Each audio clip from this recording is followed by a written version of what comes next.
Welcome to Jillavani news. నా పేరు రేవతి. ముందుగా హెడ్లైన్స్ చూద్దాం. ఏపీ రాజధాని అమరావతి పునర్నిర్మాణ పనుల ప్రారంభోత్సవ కార్యక్రమంలో పాల్గొన్న భారత ప్రధాని ఆంధ్రప్రదేశ్లో ప్రతిష్టాత్మకంగా నిర్మించే పలు ప్రాజెక్టులను పనులను వర్చువల్ పద్ధతిలో ప్రారంభించిన మోదీ.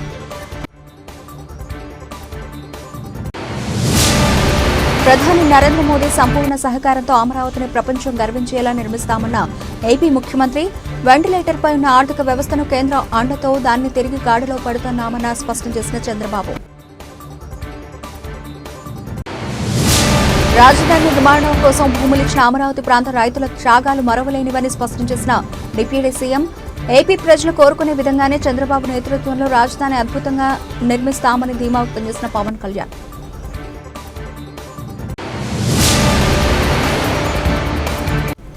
రాష్ట్ర వ్యాప్తంగా పలు ప్రాంతాల్లో ఘనంగా ప్రపంచ పత్రికా స్వేచ్ఛ దినోత్సవ వేడుకలు. శ్రీకాకుళంలో వాకర్స్ ఇంటర్నేషనల్ ఆధ్వర్యంలో ప్రాణాలు కోల్పోయిన జర్నలిస్టులకు నివాళులర్పించిన సంస్థ సభ్యులు. ఆంధ్రప్రదేశ్ రాష్ట్ర రాజధాని అమరావతి పునర్నిర్మాణ పనుల ప్రారంభోత్సవ కార్యక్రమానికి ప్రధాని నరేంద్ర మోదీ విచ్చేశారు. రాజధాని పనులను వర్చువల్ గా ప్రారంభించిన ప్రధాని మోదీ అనంతరం తెలుగులో తన ప్రసంగం మొదలుపెట్టారు. దుర్గమ్మ తల్లి కొలువై ఉన్న పుణ్యభూమిలో మీ అందరినీ కలుసుకోవడం ఆనందంగా ఉందని వెల్లడించారు. గవర్నర్ అబ్దుల్ నజీర్ తన మిత్రుడు సీఎం చంద్రబాబు, డిప్యూటీ సీఎం శక్తివంతుడు పవన్ కళ్యాణ్ కు శుభాకాంక్షలు తెలియజేస్తున్నానని పేర్కొన్నారు. ఇప్పుడు నేను పుణ్యభూమి అమరావతిపై నిలబడి ఉన్నాను. నాకు కనిపిస్తోంది ఒక నగరం మాత్రమే కాదు, ఒక స్వప్న సాకారం కాబోతోందన్న భావన కూడా కలుగుతోంది. ఒక కొత్త అమరావతి, ఒక కొత్త ఆంధ్రప్రదేశ్ సాకారం అవుతుంది. నేడు దాదాపు 60,000 కోట్ల రూపాయల విలువైన పనులకు శంకుస్థాపన, ప్రారంభోత్సవం చేశాం. ఇవి కాంక్రీట్ నిర్మాణాలు మాత్రమే కాదు, ఏపీ ఆశలకు, వికసిత భారత ఆశయాలకు బలమైన పునాదులు వేయబోతున్నాయి. నేను వీరభద్రస్వామికి, అమరలింగేశ్వర స్వామికి, తిరుపతి వెంకటేశ్వర స్వామికి సాష్టాంగ ప్రమాణం చేస్తూ ఏపీ ప్రజలకు హృదయపూర్వక శుభాకాంక్షలు తెలియజేస్తున్నానని అన్నారు. తల్లి దుర్గా భవానీ కొల్లు విన్నాయి పుణ్యభూమిపై మీ అందరినీ కలవడం నాకు ఆనందముగా ఉన్నది.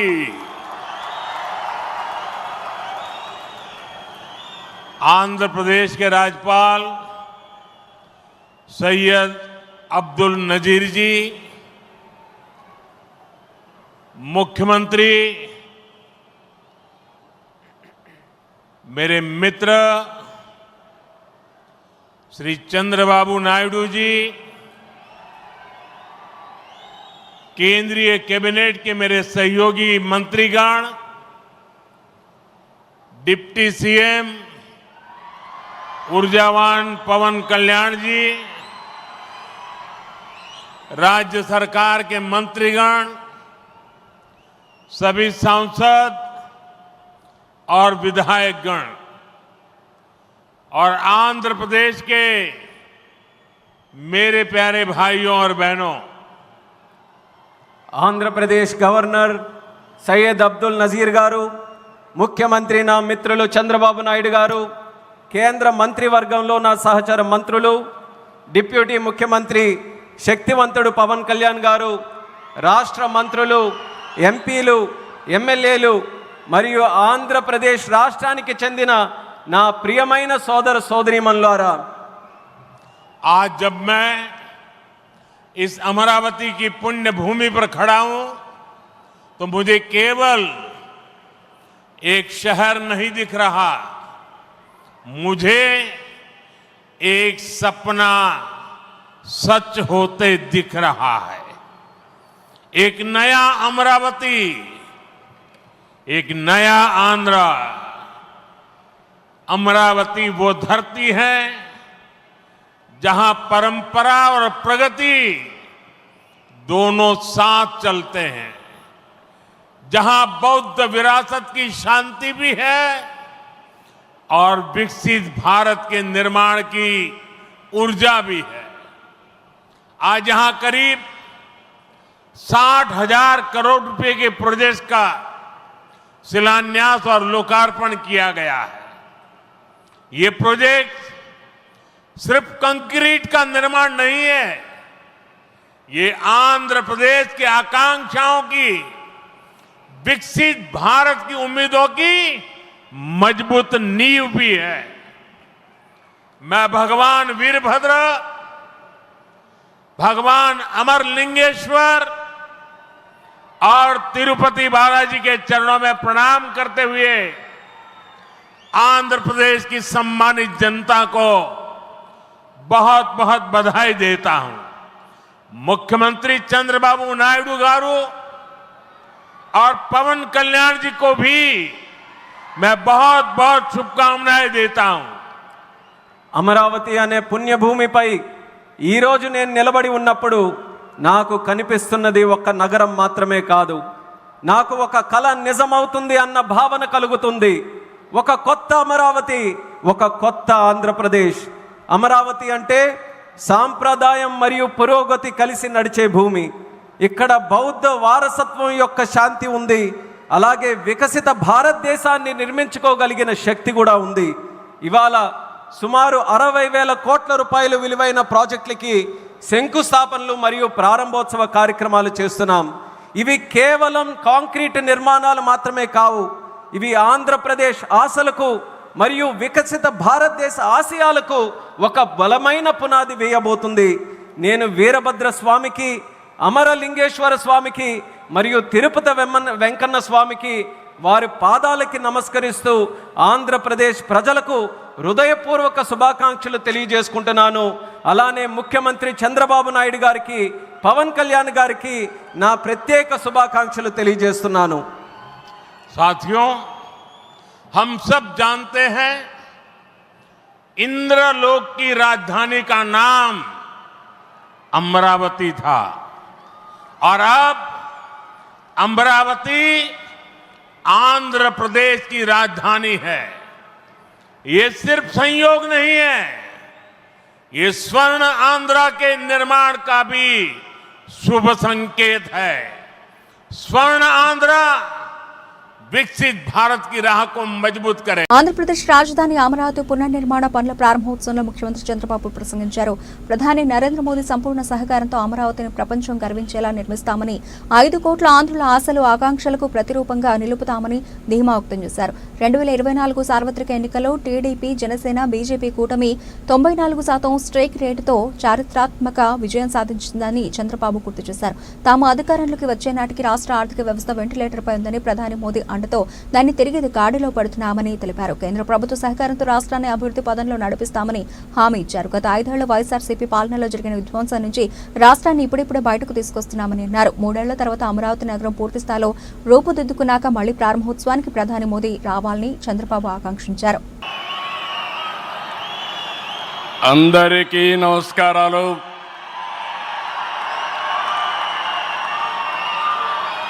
Today is a great day. Andhra Pradesh చరిత్రలో శాశ్వతంగా లిఖించదగ్గ రోజు. ఇలాంటి సమావేశానికి ఏదైతే అమరావతి రాజధాని పనులు నిలిచిపోయినాయి, ఆ రోజు మన ప్రధానమంత్రి గారే ఫౌండేషన్ వేశారు. 5 సంవత్సరాలు విధ్వంసం జరిగింది. మళ్ళీ ప్రధానమంత్రి గారు నేరుగా వచ్చి ఈరోజు పునఃప్రారంభం చేస్తున్నారంటే దీనికంటే మంచి రోజు చరిత్రలో మనకి ఏ రోజు లేదని మరొకసారి మీ అందరికీ విజ్ఞప్తి చేస్తున్నాను. అలాంటి ప్రధానమంత్రి నరేంద్ర మోడీ గారికి రాష్ట్ర ప్రజలందరి తరపున మనస్ఫూర్తిగా స్వాగతం, సుస్వాగతం, ప్రత్యేకమైన అభినందనలు. His excellency governor of Andhra Pradesh Nazeer గారు, గౌరవ కేంద్ర మంత్రులు, ఉప ముఖ్యమంత్రి మిత్రుడు పవన్ కళ్యాణ్ గారు, వేదిక పైన వేదిక ముందునున్న సోదరి సోదరులందరికీ నమస్కారాలు. ముందుగా మీ అందరికీ ఒక విషయం చెప్పాలి. గతంలో మోడీ గారిని ఎప్పుడు కలిసినా చాలా ఆహ్లాదకరంగా ఉండేవారు. కానీ మొన్నటి మా సమావేశం అమరావతికి రమ్మని పిలవడానికి వెళితే చాలా గంభీరంగా సాగింది. దీనికి కారణం, ఏకైక కారణం, ఉగ్రవాదుల దాడిలో నా దేశ ప్రజలు ప్రాణాలు కోల్పోయారనే ఆవేదన మోడీ గారిలో నేను చూశానని చెప్పి మరొకసారి విజ్ఞప్తి చేస్తున్నాను. అందుకే ఈ సందర్భంగా మీ అందరి తరపున వారికి విజ్ఞప్తి చేస్తున్నాను. ఉగ్రవాదాన్ని అణిచివేయడానికి ప్రధాని మోడీ గారికి కేంద్ర ప్రభుత్వం తీసుకునే ప్రతి చర్యకు మేము అండగా ఉంటామని ప్రతిజ్ఞ చేస్తున్నాం. मोदी जी, हम आपके साथ हैं. आंध्र प्रदेश के 5 करोड़ लोग आपके साथ हैं. पूरा देश आपके साथ हैं. ఒకసారి గట్టిగా చెప్పండి, వందే మాతరం, వందే మాతరం. నేను వందే అంటే మాత్రం అని గట్టిగా చెప్పాలి. వందే వందే వందే. భారత్ మాతాకి, భారత్ మాతాకి, భారత్ మాతాకి. ఈరోజు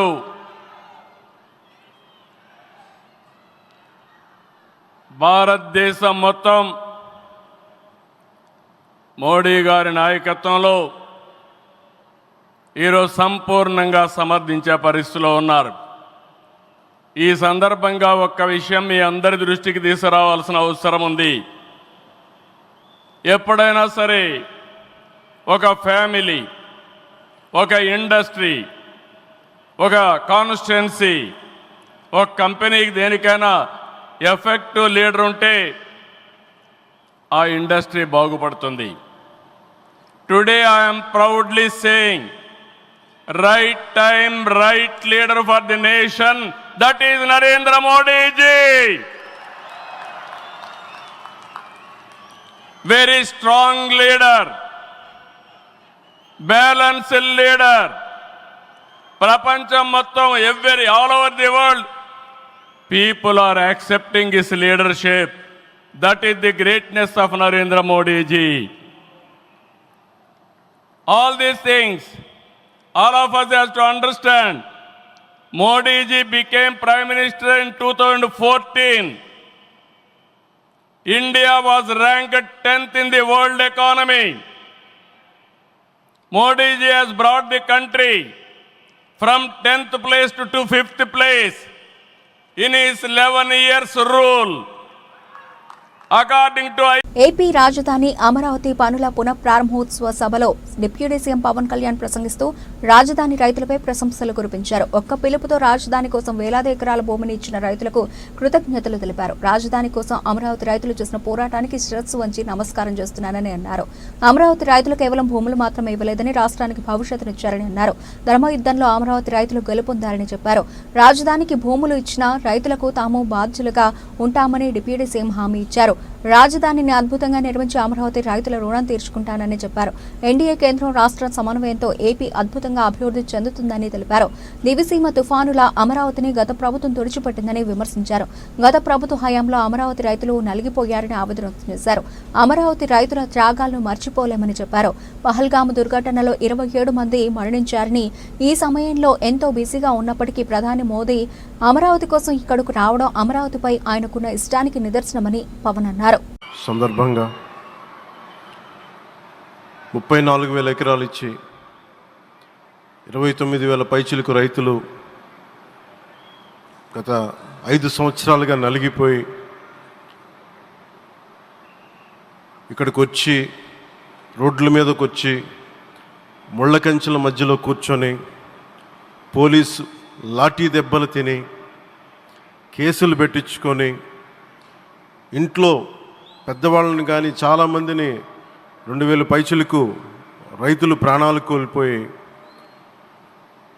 మీరు నలిగి బాధపడి మీ కన్నీళ్ళు తుడిచే వాళ్ళు ఉన్నారా ఆ రోజునని చాలాసార్లు మహిళా రైతులు నన్ను అడిగారు.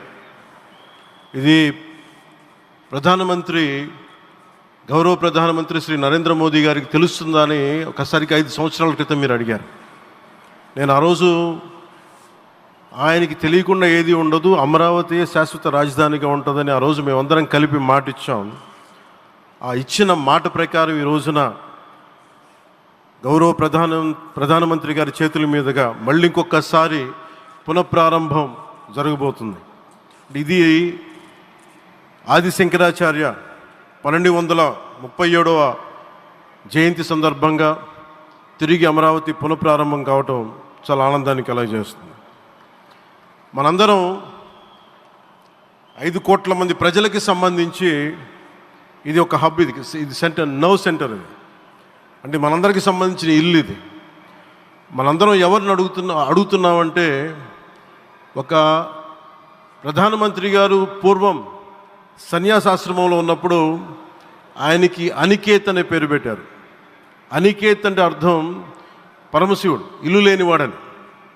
అలాంటి ఇల్లు లేనివాడు, కుటుంబం లేనివాడు 5 కోట్ల మంది కుటుంబాలకు, 5 కోట్ల మంది ప్రజల కోసం, ఎన్ని కోట్ల కుటుంబాల కోసం మనందరికీ రాజధానిలో ఒక నగరం నిర్మించడానికి, ఇల్లు నిర్మించుకోవడానికి ఇల్లు లేకుండా 140 కోట్ల మంది ప్రజల బాధ్యత తీసుకొని కశ్మీర్ నుంచి కన్యాకుమారి వరకు, అక్కడ కామాఖ్య నుంచి ద్వారకా వరకు ప్రపంచమే, మన దేశమే తన కుటుంబంగా చేసుకుంటూ, ఈ భారతదేశమే తన ఇల్లుగా చేసుకొని తిరిగి పునఃప్రారంభానికి విచ్చేసిన గౌరవ ప్రధానమంత్రి శ్రీ నరేంద్ర మోదీ గారికి మనస్ఫూర్తిగా మన అందరి తరపున, ఆంధ్రప్రదేశ్ ప్రజలందరి తరపున, అమరావతి రైతాంగం తరపున, ఆడపడుచుల తరపున వారికి చేతులెత్తి హృదయపూర్వక నమస్కారాలు తెలియజేస్తున్నాను.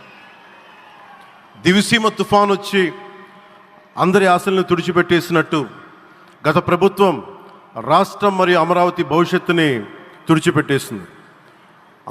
అమరావతి అంటే పరదాలు, సెక్షన్ 30, సెక్షన్ 144 మాత్రమే గుర్తుకొచ్చేలా పనిచేశారు. నువ్వు ధర్మం కోసం నిలబడితే ధర్మం నువ్వు నిలబడేలా చేస్తుంది అనే విధంగా ఆ రోజున అమరావతి రైతులు, రాష్ట్ర ప్రజలు ఈ ధర్మ యుద్ధంలో విజయం సాధించారు.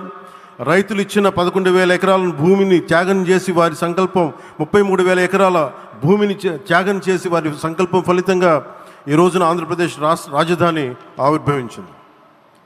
అమరావతి రాజధాని పనులు పునఃప్రారంభమవుతున్న ఈ శుభ సందర్భంలో ముందుగా రాజధాని నిర్మాణం కోసం స్వచ్ఛందంగా ముందుకొచ్చి తమ భూముల్ని, పొలాల్ని ప్రభుత్వానికి ఇచ్చిన అమరావతి ప్రాంత రైతులకు, మీ త్యాగానికి, గత 5 ఏళ్లుగా మీరు చేసిన పోరాటానికి శిరస్సు వంచి మీకు ధన్యవాదాలు తెలియజేస్తున్నాను.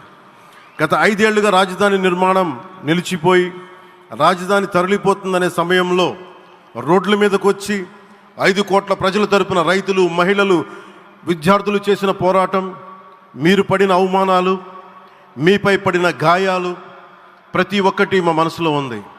ఆ రోజున దివ్యాంగులను కూడా లాఠీ దెబ్బలు నా గుండెలు ఇంకా సజీవంగా ఉన్నాయి. ఆ బాధ మేము మర్చిపోలేదు, ఎవరిని మర్చిపోనివ్వలేదు. అందుకని దానికి సజీవ సాక్షి ఈ రోజున తిరిగి పునఃప్రారంభానికి గౌరవ ప్రధానమంత్రి గారు రాక, ఆ రోజున మహిళలు, విద్యార్థులు చేసిన పోరాటం, మీరు పడిన అవమానాలు, మీపై పడ్డ గాయాలు ప్రతి ఒక్కటి మనసులో ఉంది. మీ త్యాగాన్ని మేము మర్చిపోం. మీరు చేసిన త్యాగానికి జవాబుదారీగా ఉంటాం. బాధ్యతగా అమరావతి నిర్మాణం జరిగేలా సాయశక్తుల ఈ కూటమి ప్రభుత్వం కృషి చేస్తుంది. అమరావతి రైతుల త్యాగాలను హృదయపూర్వకంగా స్మరించుకుంటూ, వారి ప్రతినిధులుగా ఇక్కడకు విచ్చేసిన రైతులకి నా ప్రత్యేక నమస్కారం. ఈ పోరాటంలో వారికి ప్రతినిధులుగా సన్మానం అందుకుంటున్న మహిళా రైతులు పాత్ర ప్రత్యేకించి అమరావతి ప్రపంచ పత్రికా స్వేచ్ఛా దినోత్సవాన్ని పురస్కరించుకుని 2024 సంవత్సరంలో ప్రపంచవ్యాప్తంగా 180 దేశాల్లో మీడియా స్వేచ్ఛపై సర్వే చేయగా ప్రపంచంలో అతిపెద్ద ప్రజాస్వామ్య దేశంగా కొనియాడబడుతున్న భారత్లో 182%, పక్క దేశం పాకిస్తాన్లో 152% ఉన్నాయని, ఇదే తరహాలో ప్రపంచవ్యాప్తంగా మీడియా స్వేచ్ఛ తీవ్రమైన సంక్షోభంలో పడిందని సిక్కోలు జిల్లా వాసులు, వివిధ స్వచ్ఛంద సంస్థల ప్రతినిధులు, మేధావులు అభిప్రాయపడుతున్నారు. శనివారం శ్రీకాకుళం నగరంలో ఆర్ట్స్ కళాశాల ఆవరణలో స్టార్ వాకర్స్ క్లబ్ ఆధ్వర్యంలో ప్రపంచ పత్రికా స్వేచ్ఛా దినోత్సవ వేడుకలు ఘనంగా నిర్వహించారు. ఈ సందర్భంగా walkers international deputy governor B V Ravishankar, star walkers club ప్రతినిధులు Gedela Indraprasad, doctor G N Rao, professor Majji రామారావులు మాట్లాడుతూ జర్నలిస్టులకు చట్టపరమైన రక్షణలను బలోపేతం చేసేందుకు ప్రభుత్వాలు మరియు పౌర సమాజం పత్రికా స్వేచ్ఛను కాపాడేందుకు, ప్రజాస్వామ్యాన్ని పరిరక్షించేందుకు ఇట్లాంటి దినోత్సవాలు ఎంతగానో దోహదపడతాయని అన్నారు. ప్రపంచవ్యాప్తంగా ఉన్న పత్రికా స్వేచ్ఛను అంచనా వేయడం, దాన్ని రక్షించడం, విధుల్లో ప్రాణాలు కోల్పోయిన జర్నలిస్టులకు నివాళులర్పించడం అనేవి ప్రపంచ పత్రికా దినోత్సవ లక్ష్యమని వారు స్పష్టం చేశారు. సమాజంలో నిజాన్ని నిర్భయంగా రాసే జర్నలిస్టులకు చట్టపరమైన రక్షణ ఉండాలని, సమాజంలో నిత్యం అవినీతి అక్రమాలను వెలికితీసే జర్నలిస్టులకు కాపాడుకునే బాధ్యత అందరిపై ఉందని అన్నారు. ప్రపంచవ్యాప్తంగా మీడియా స్వేచ్ఛ సంక్షోభంలో ఉందని, దీన్ని గట్టెక్కించే బాధ్యత ప్రజాస్వామ్యవాదులపై ఉందని అన్నారు. అంతకన్నా ముందు సీనియర్ జర్నలిస్టులు శాసపు జోగినాయుడు, బొడ్డేపల్లి ప్రసాదరావులను సత్కరించారు. కార్యక్రమంలో స్టార్ వాకర్స్ క్లబ్ ప్రతినిధులు గుడ్ల జగ్గారావు, గేదెల లక్ష్మి, గొర్లె వాసుదేవరావు, నందిగామ కామేశ్వరరావు, డాక్టర్ జిఎన్ రావు, ఎం మల్లిబాబు, బహదూర్ బాషా, మోహన్ ఉమా, సంతోష్, పాలిన ప్రసాద్, బాక్సింగ్ కోచ్ రాజీవ్, రాంబాయి, గీతా, జ్యోతి కృష్ణారావు తదితరులు పాల్గొన్నారు. పలువురు ప్రముఖులు మాట్లాడుతూ మీడియా ద్వారా జోగినాయుడు, ప్రసాదరావులు సమాజానికి అందించే సేవలు వెలకట్టలేనివని కొనియాడారు. పాటుపడుతున్నారు కాబట్టి మన అందరం మీడియా సభ్యులకి ప్రత్యేకంగా, అలాగే వనితా వాకర్స్ క్లబ్ పెద్దలకి నా హృదయపూర్వక నమస్కారం చెప్తున్నాను. మహిళలకి మరి మీడియా అంటే మరి ఎంత ఇంపార్టెంటో మన అందరికీ తెలిసిన విషయమే. మరి మీడియా లేకపోతే మనం ఏ కార్యక్రమం కూడా చేయలేము. ఒకవేళ చేసినా కూడా అది పబ్లిక్ అవ్వదు. అది పబ్లిక్ అవ్వకపోతే ఆ చేసిన కార్యక్రమానికి మనకి దానికి అర్థం ఉండదు. మరి ఈ మీడియా అనేది, మీడియాకి మనందరము కూడా సపోర్ట్ చేసి ఇది ఇంకా ముందుకి వెళ్ళాలని మనస్ఫూర్తిగా కోరుకుంటున్నాను. అలాగే జోగినాయుడు సారు, అలాగే మన బొడ్డేపల్లి ప్రసాద్ గారు, అలాగే రవిశంకర్ సారు, వీళ్ళందరూ మన స్టార్ వాకర్స్ క్లబ్ లో ఉండడం అనేది మనకి ఎంతో అదృష్టంగా మనం భావించాలా. వాళ్ళు ఉండడం వల్లే ఈ మీడియా ఉన్నది కాబట్టి, మీడియా వల్ల మనం ఏ చిన్న కార్యక్రమం చేసినా కూడా అది పబ్లిక్ అవుతుంది, మనకి మంచి గుర్తింపు కూడా వస్తుంది. ప్రపంచ జర్నలిస్టు దినం కనుక అందరికీ ముందుగా శుభాకాంక్షలు తెలియజేస్తూ, అలాగే మీడియా కింగ్ జోగినాయుడు గారు, అలాగే ప్రసాద్ గారు, జోగినాయుడు గారు మన అందరము గర్వించవలసిన విషయం. అది రవిశంకర్, అది ఏంటంటే నెక్స్ట్ మీడియా అన్నది కమ్యూనికేషన్ స్కిల్స్. మీడియా లేకపోతే కమ్యూనికేషన్ అవ్వదు. కనుక మీడియా అంత ఇంపార్టెన్స్ ప్రపంచంలో ఎందుకైందంటే కమ్యూనికేషన్స్ లేకపోతే జీరో అయిపోతుంది, మొత్తం ప్రపంచ అడ్మినిస్ట్రేషన్ జీరో అయిపోతుంది. కనుక నిర్ణయం చేసుకుంటే గిరిజన గ్రామాలకు కూడా అది వెళ్తుంది. వాళ్ళ తాలూకా రైట్స్ని ఉపయోగించుకోవడానికి అవకాశం పడుతుంది మీడియా ద్వారా. అలాగే మరి మీడియా మరి ప్రసాద్ గారు చెప్పినట్టు మీడియా పొలిటికల్ అయిపోయింది, కమర్షియల్ అయిపోయింది. మీడియా పీపుల్కి అంత స్వేచ్ఛ ఉండాలంటే చెడుగా రాయాలి, మంచిగా రాయాలి. అలాగే రాస్తే వాళ్ళకి కొద్దిగా ఇబ్బందులు ఉన్నాయి. ఇంకా ఇదేంటిది ఓపెన్ గా వారికి పట్టుకొని ఇంటి పట్టుకొని కట్టడం ఎటు కూడా చేస్తున్నారు. కనుక అది తగదు, మన ప్రజలకి మాత్రమే తగదు. ఎందుకంటే మీడియా అంటేనే స్వేచ్ఛ, ఈ రెండు ఉంటేనే అసలు మీడియాకి గొప్ప పేరు వస్తుంది. మరి ఇలాగ కమర్షియల్ అయిపోయినా, పొలిటికల్ అయిపోయినా, ప్రజలకి కొద్దిగా ఇబ్బందులు ఉన్నా సరే అది ఫేస్ చేసినా మీరు స్వచ్ఛమైన కరెక్ట్ న్యూస్ ఇస్తే అది మీకు ఎప్పటికీ చాలా గౌరవం పొందుతుంది. మరి మీడియా వల్ల ఏంటంటే ప్రభుత్వాలు మారుతున్నాయి. మా ప్రభుత్వం ఇంకా ఏదైనా పెట్టాలంటే ప్రభుత్వం కూడా దాని మీద డిబేస్ అవుతుంది ప్రభుత్వం కూడా. కనుక మీడియా అంటేనే ఒక అడ్మినిస్ట్రేషన్ లో 4th స్టేట్. జాతీయ స్థాయిలో ఈ నెల 4న జరగనున్న నీటి పరీక్షలకు సంబంధించి శ్రీకాకుళం జిల్లాలో అన్ని శాఖల సమన్వయంతో సజావుగా నిర్వహించేందుకు అన్ని ఏర్పాట్లు పూర్తయ్యాయని శ్రీకాకుళం జిల్లా కలెక్టర్ స్వప్న ఎల్ దినకర్ పుట్కర్ తెలిపారు. కలెక్టర్ శ్రీకాకుళం పాలిటెక్నిక్ కళాశాలను సందర్శించి నీటి పరీక్షకు ఏర్పాట్లు సమగ్రంగా పరిశీలించారు. అనంతరం కలెక్టర్ మీడియాతో మాట్లాడుతూ నీటి పరీక్ష ప్రశాంత వాతావరణంలో నిర్వహించడానికి అన్ని రకాల ఏర్పాట్లు పూర్తి చేశామని తెలిపారు. జిల్లాలో 4 పరీక్షా కేంద్రాలు ఏర్పాటు చేశామని, వీటి పరిధిలో సుమారు 1600 మంది విద్యార్థులు పరీక్షలు రాస్తారని అన్నారు. వీటిలో ఆర్జీయూ, కేటీ, హెచ్ఆర్ల ప్రభుత్వ పాలిటెక్నిక్ కాలేజీ గుజరాతిపేట, ప్రభుత్వ పురుషుల డిగ్రీ కళాశాల శ్రీకాకుళం, కేంద్రీయ విద్యాలయం శ్రీకాకుళం ఉన్నాయి.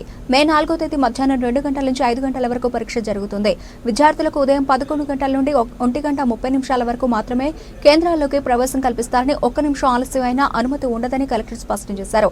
అలాగే ప్రతి కేంద్రంలో వైద్య సిబ్బంది, అత్యవసర మందులతో మెడికల్ క్యాంపులు ఏర్పాటు చేశామన్నారు. విద్యార్థుల రవాణా కోసం తగిన బస్సులను ఏర్పాటు చేయాలని ఆర్టీసీ అధికారులను ఆదేశించారు. ఈ పరిశీలనలో principal G Damodar Rao, Srikakulam RTO Pratyusha తదితరులు పాల్గొన్నారు. ఇక్కడ పాలిటెక్నిక్ కాలేజ్ ఇన్ఛార్జ్ ప్రిన్సిపాల్గా వర్క్ చేస్తున్నాను. ఈ సంవత్సరం నీట్ 2025 ఎగ్జామినేషన్కి మా కళాశాల ఒక సెంటర్గా ఇచ్చారు. ఎన్టీఏ వారి నియమ నిబంధనల అనుసారము మేము నీట్ ఎగ్జామినేషన్ని స్టూడెంట్స్ అందరికీ అన్ని సౌకర్యాలతో ఉండి వాళ్ళ నియమ నిబంధనల ప్రకారం మేము ఎగ్జామినేషన్ కండక్ట్ చేయడానికి ప్రయత్నిస్తున్నాము. అట్లాగే కలెక్టర్ గారు, ఎస్పీ గారు కూడా మా సెంటర్ని పరిశీలించి అన్ని సదుపాయాలు యాజ్ పర్ నామ్స్ ఉన్నాయా లేదనేది అబ్జర్వ్ చేయడం జరిగింది.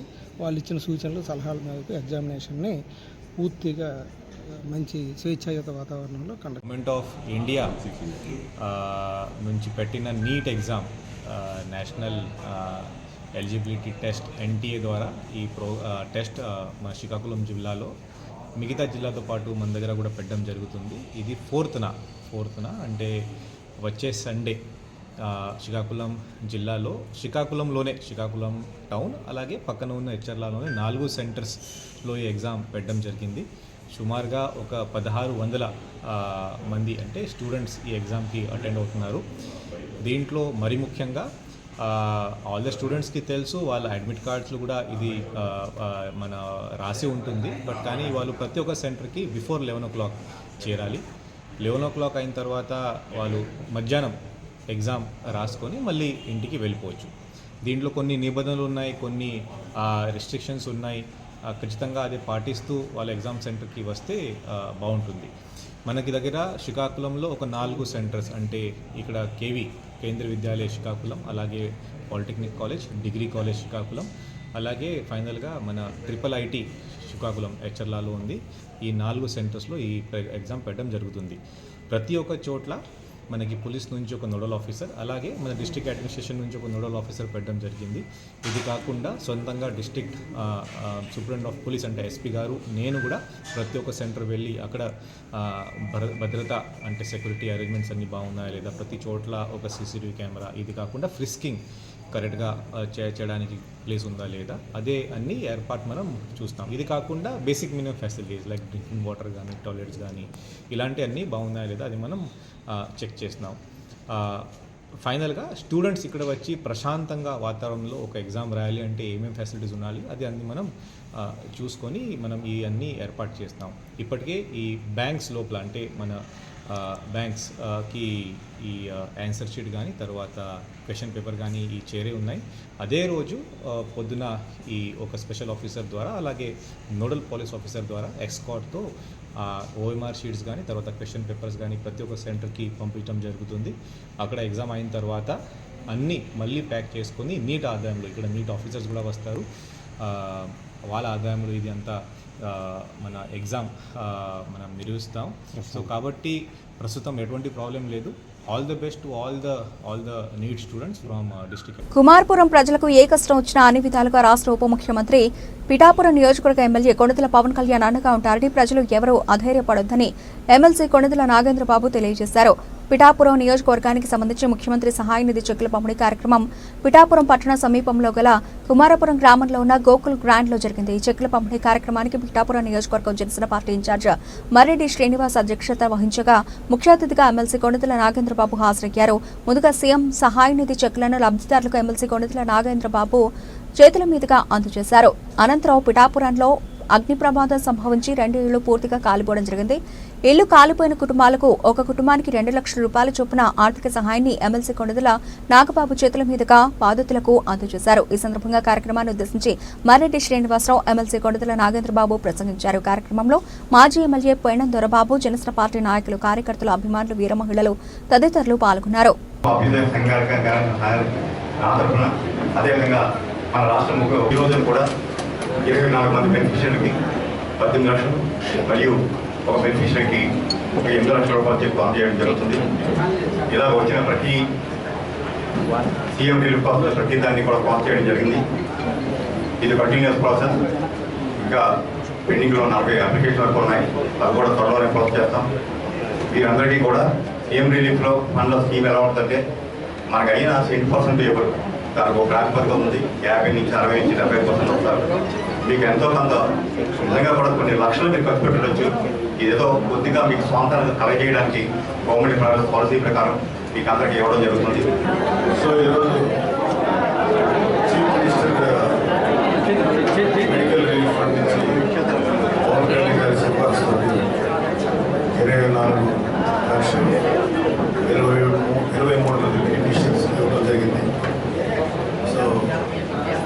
ప్రతి విషయంలోనూ ప్రతి సందర్భంలోనూ మన పిఠాపురం ఎమ్మెల్యే డిప్యూటీ సీఎం గారు జనసేన నాయకులు పవన్ కళ్యాణ్ గారు చాలా మానవతా దృష్టితో స్పందిస్తున్నారు.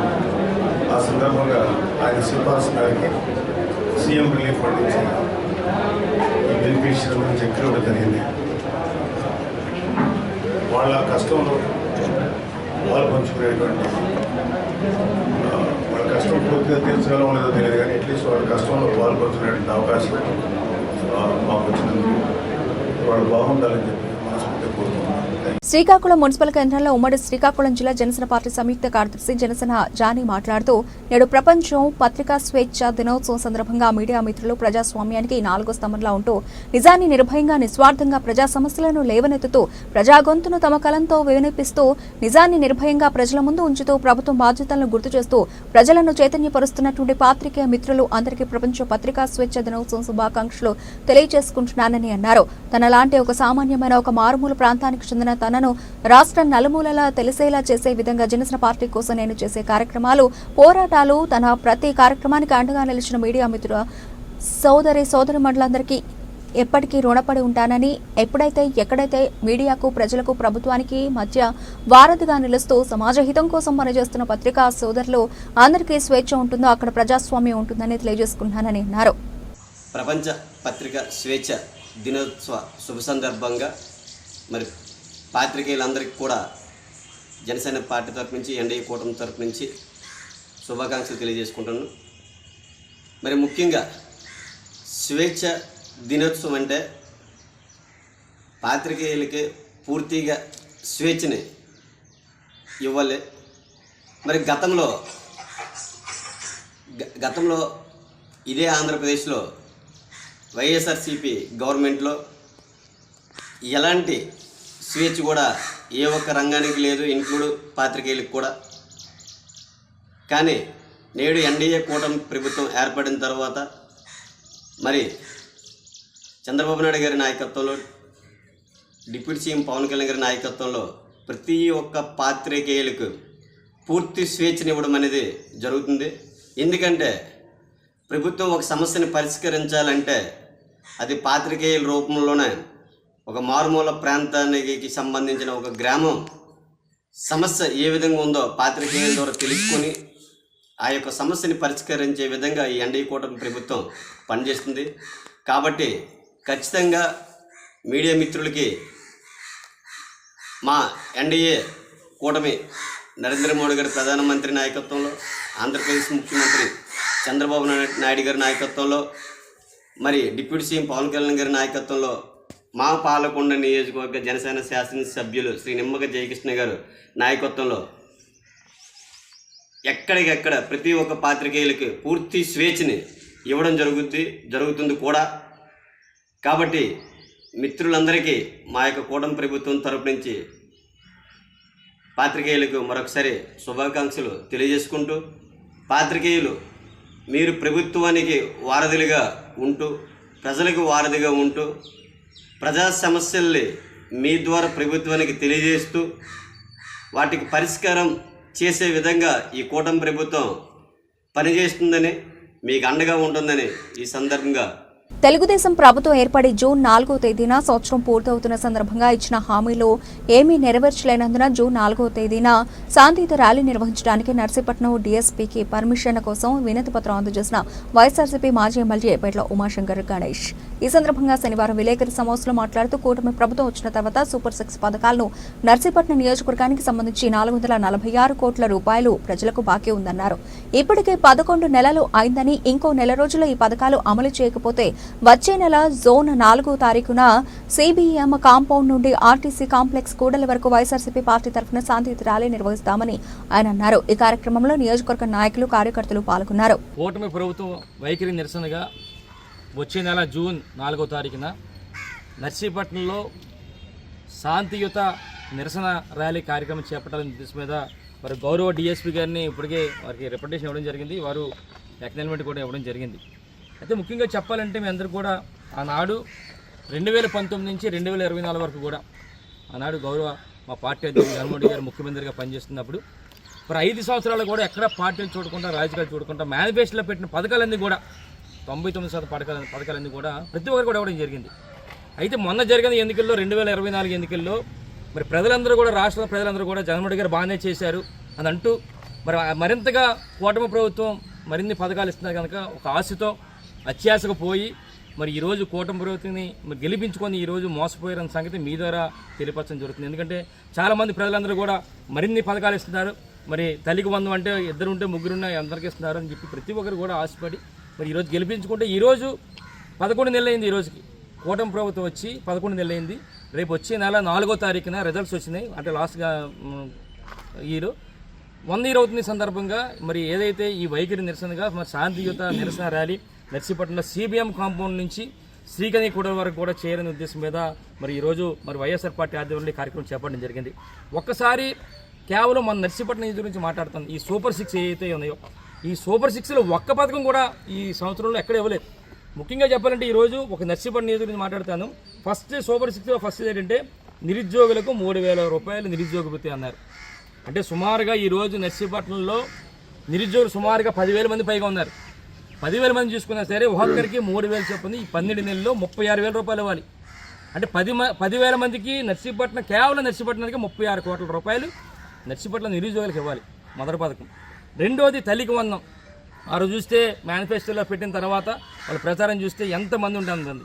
ఒకరున్న ఇస్తాం, ఇద్దరున్న ఇస్తాం, ముగ్గురున్న ఇస్తాం, ఓపిక ఉంటే నలుగురు ఇస్తున్నా సరే నలుగురు కూడా 60,000 ఇస్తామని చెప్పి స్వయాన మరి ఈరోజు ముఖ్యమంత్రి చంద్రబాబు గారు చెప్తే పాపం తల్లికి 100 ఈరోజు చూస్తే నర్సీపట్నంలో సుమారుగా 40,000 పైగా ఉన్నారు.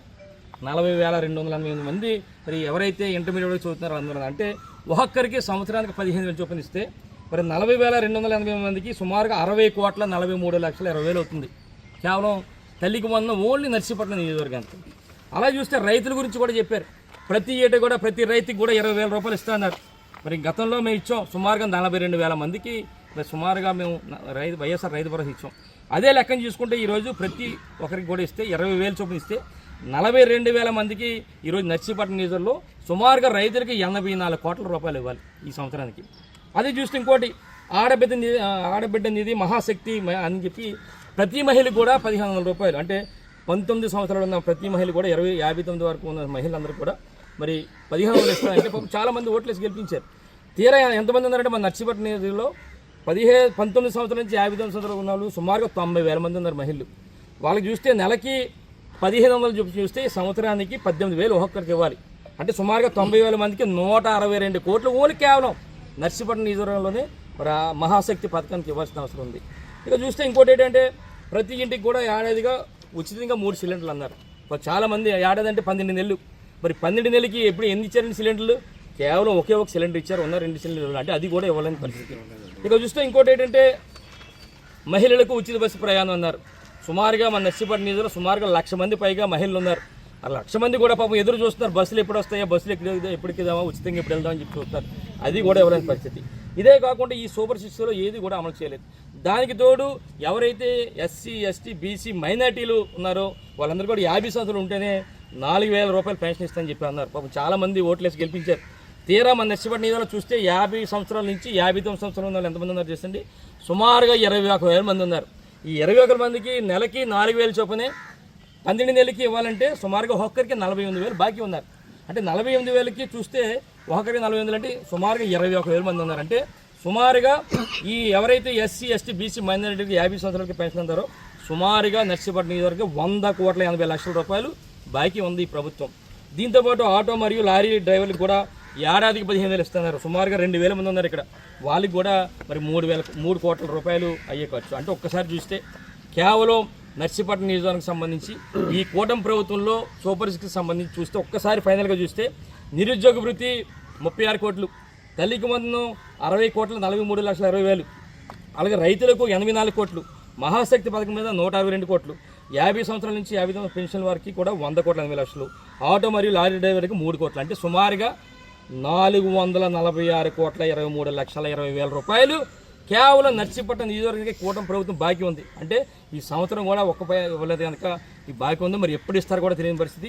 మరి అందుకనే మేము ఏం చేసామంటే ఏదైతే ఈ కూటమి ప్రభుత్వం నిరసనగా 12 నెలలు 11 నెలలు అయింది, 12 నెలలు వచ్చినప్పుడు కూడా ఇవ్వకపోతే సందర్భంగా ప్రభుత్వం మీద ఒత్తిడి తీసుకురావాలనే ఉద్దేశంతో మరి దీనివల్లనే సరే మరి ఒత్తిడి తీసుకొస్తే ప్రజలందరూ కూడా మా నర్సీపట్నం నియోజకవర్గంలో ప్రజలందరూ కూడా ఈ పథకాలు వస్తాయనే ఉద్దేశం మీద మరి వైఎస్ఆర్ కాంగ్రెస్ పార్టీ ఆధ్వర్యంలో మరి వచ్చే నెల 4వ తారీఖుకి సంవత్సరం పూర్తయిన సందర్భంగా ఆ రోజు మరి ర్యాలీ శాంతియుత నిరసన ర్యాలీ కార్యక్రమం చేపట్టడానికి మరి ఈరోజు మరి గౌరవ డిఎస్పీ గారిని కలిసాం. మరి త్వరలోనే ఈ 4 రోజులు కూడా కార్యాచరణ కూడా చేస్తాం. రేపు రాబోయే రోజుల్లో మా పార్టీ తరపున మరిన్ని కార్యక్రమం చేస్తామని చెప్పి మీ ద్వారా తెలియపరుస్తూ వివాహితర అక్రమ సంబంధం పెట్టుకుని ప్రియుడు సహాయంతో కట్టుకున్న భర్తనే కడతేర్చింది ఓ ఇల్లాలు. వివరాలకు వెళితే కాకినాడ నుండి కత్తిపూడి వెళ్లే నేషనల్ హైవే మార్గం చేబ్రోలు వద్ద మార్చి 3వ తేదీన గుర్తు తెలియని మృతదేహం పడి ఉంది. స్థానికులు మృతదేహం చూసి పోలీసులకు సమాచారం అందించారు. గోలప్రోలు పోలీసులు సంఘటనా స్థలానికి చేరుకుని కేసు నమోదు చేసి దర్యాప్తు ప్రారంభించారు. ఈ దర్యాప్తులో మృతుడు అనకాపల్లి జిల్లా ఎలమంచిలి మండలం ధర్మవరం ప్రాంతానికి చెందిన తంగళ్ల లోవరాజుగా గుర్తించారు. పోలీసులు లోతుగా విచారణ చేపట్టడంతో అసలు విషయం బయటపడింది. మృతుడు తంగళ్ల లోవరాజు భార్య తంగళ్ల శ్యామల మండే మోహన్ కుమార్తో అక్రమ సంబంధం పెట్టుకుని అక్రమ సంబంధానికి అడ్డు వస్తున్న తంగళ్ల లోవరాజును హతమార్చారు. తంగళ్ల శ్యామల మండే మోహన్ కుమార్ బాలగంగాధర ముగ్గురు వ్యక్తులు ఇంట్లో నిద్రిస్తున్న తంగళ్ల లోవరాజును సర్జికల్ బ్లేడ్తో శరీరంపై కోసి దారుణంగా హత్య చేశారు. ఎవరికీ తెలియకుండా తంగళ్ల లోవరాజు మృతదేహాన్ని కారులో ఎక్కించుకుని చేబ్రోలు హైవే పడవేశారు. పోలీసులు విచారించి తంగళ్ల శ్యామల్ రావును మండే మోహన్ కుమార్ను బార్ల గంగాధర్ను పోలీసులు అదుపులోకి తీసుకున్నారు. ఈ మర్డర్ కి సంబంధించిన వివరాలు తెలియజేయడానికి కాకినాడ జిల్లా ఎస్పీ బిందు మాధవ్ గోలప్రోలు పోలీస్ స్టేషన్లో మీడియా సమావేశం ఏర్పాటు చేశారు. ఈ సందర్భంగా మర్డర్ జరిగిన విషయాలను మీడియాకు తెలియజేశారు. ఈ మీడియా సమావేశంలో sub divisional police officer Devaraj Manish Patel, Pithapuram circle inspector Srinivas, ఎస్ఐలు రామకృష్ణ, మణికుమార్, జానీభాష తదితరులు పాల్గొన్నారు.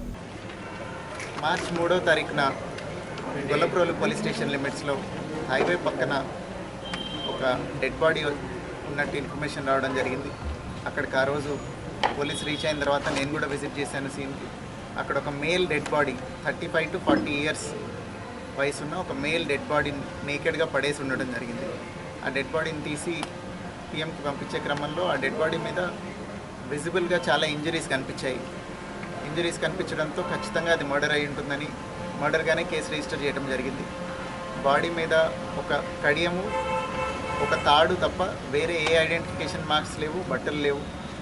సో ఆ రోజు నుంచి దగ్గర 2 months ఏప్రిల్ 28వ తారీఖు దాకా పోలీస్ రెలెంట్లెస్ ఎఫర్ట్స్ చేసి చుట్టుపక్కల ఎక్కడైనా మిస్సింగ్ కేసు వచ్చిందా, ఏమైంది, ఇవంతా కనుక్కుంటూ ఇన్వెస్టిగేషన్లో టవర్ డంపులు తీసుకొని, టోల్ గేట్ డేటా తీసుకొని Pithapuram police and under the supervision of ASP Kakinada, Gollaprolu SI వీళ్ళందరూ ఒక 4 teams కింద ఫామ్ అయ్యి కంటిన్యూస్గా ఎఫర్ట్స్ పెట్టడం జరిగింది.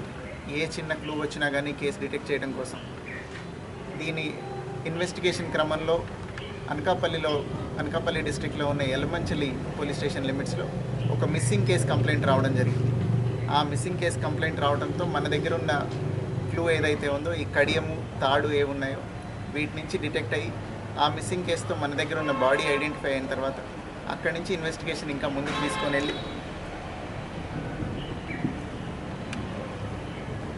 చనిపోయిన వ్యక్తిని తంగెళ్ల లోవరాజుగా గుర్తించడం జరిగింది.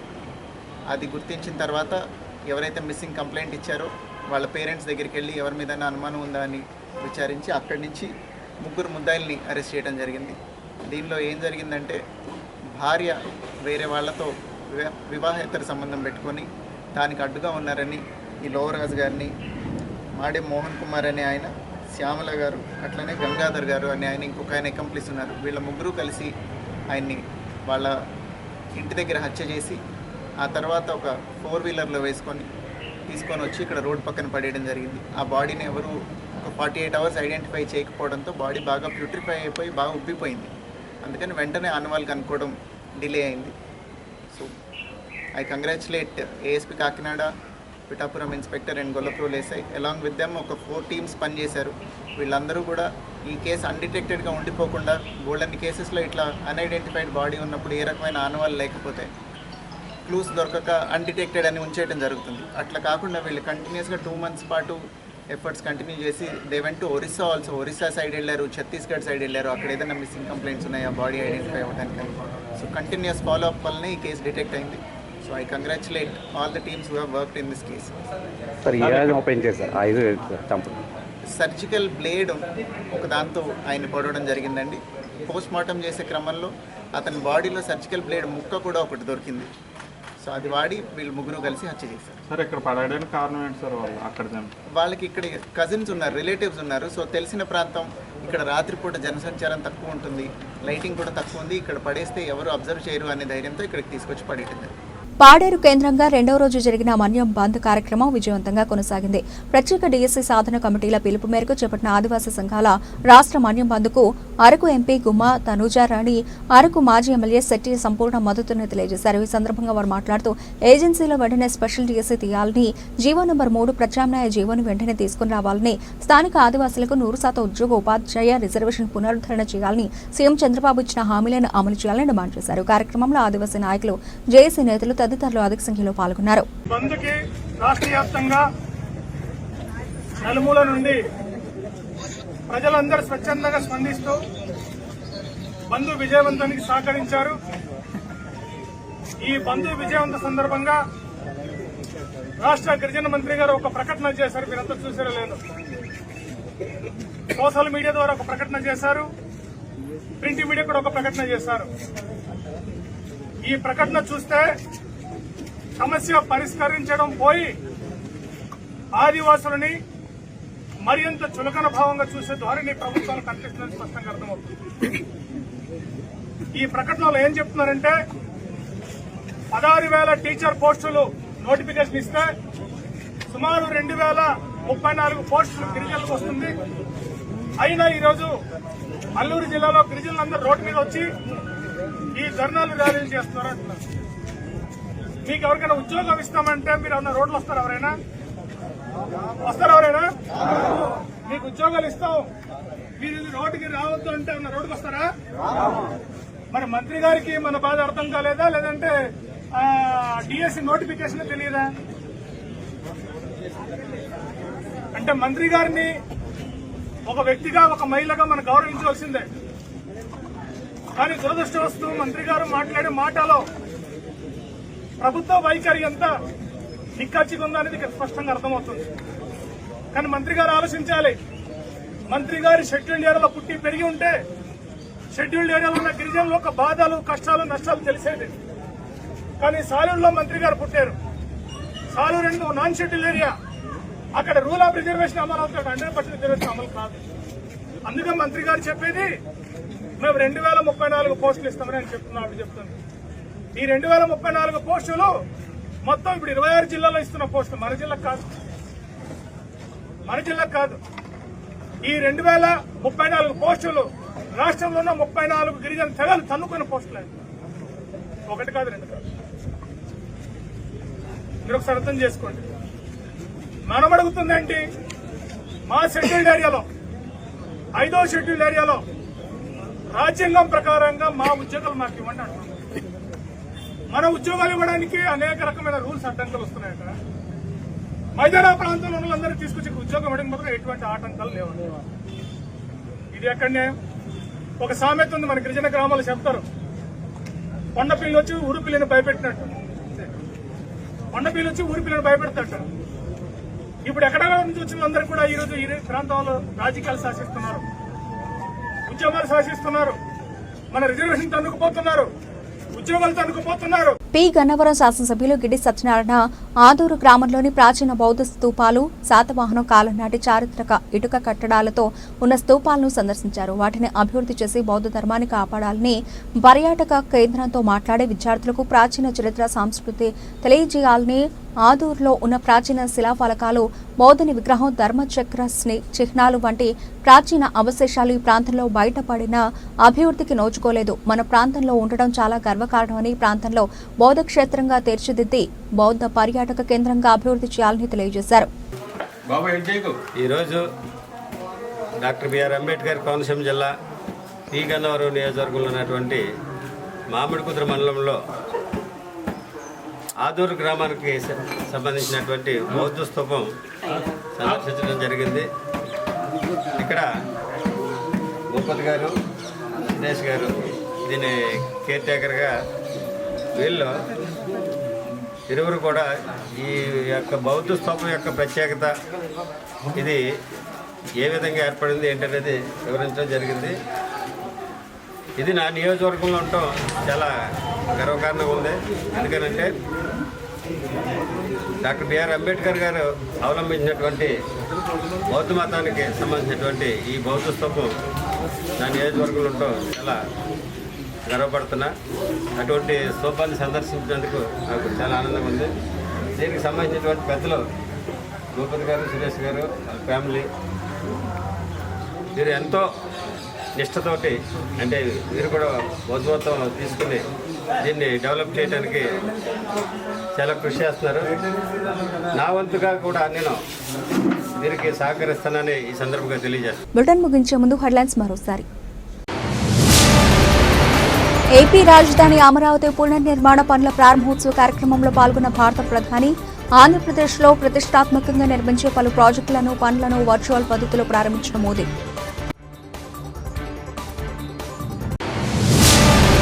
ప్రధాని నరేంద్ర మోదీ సంపూర్ణ సహకారంతో అమరావతిని ప్రపంచం గర్వించేలా నిర్మిస్తామన్న ఏపీ ముఖ్యమంత్రి.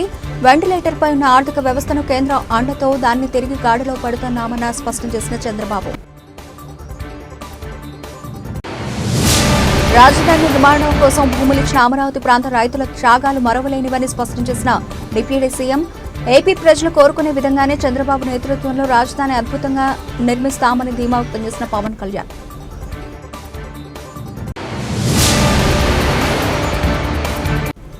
రాష్ట్ర వ్యాప్తంగా పలు ప్రాంతాల్లో ఘనంగా ప్రపంచ పత్రికా స్వేచ్ఛ దినోత్సవ వేడుకలు. శ్రీకాకుళంలో వాకర్స్ ఇంటర్నేషనల్ ఆధ్వర్యంలో ప్రాణాలు కోల్పోయిన జర్నలిస్టులకు నివాళులర్పించిన సంస్థ సభ్యులు. ఇవి ఇప్పటివరకు నా బలిసిన అప్డేట్స్. మరిన్ని అప్డేట్స్తో మళ్ళీ కలుద్దాం. అంతవరకు సెలవు. నమస్తే.